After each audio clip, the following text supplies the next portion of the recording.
రాసి వచ్చాడండి 49వ కీర్తన 14 వచ్చాడు.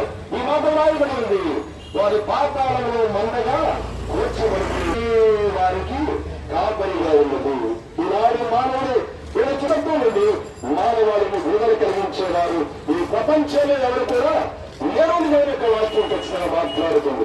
అదే కీర్తనలో ఎవరైనా ఏమని చేతులు తన సహోదరిని విమోచింపలేదు, ఆ బానిసత్వం విడుదల కలిగించేవారు లేరు అని దేవుని యొక్క వాక్యం తెలియపరుస్తుంది. అందుకనే అలాంటి బానిసత్వం నుండి మానవాళికి విడుదల విమోచన కలిగించడానికి యేసు క్రీస్తు నామాన్ని ధరించిన ఆ దేవాది దేవుడి భూలోకములకు అనుగంచి సర్వలోకం మానవ పాప బంధకారం నుండి పాప బానిసత్వం నుండి బానిసత్వం నుండి మానవాళికి గొప్ప విడుదల విమోచన కలిగించడానికి ఆయన గొప్ప క్రయములు చెల్లించారు.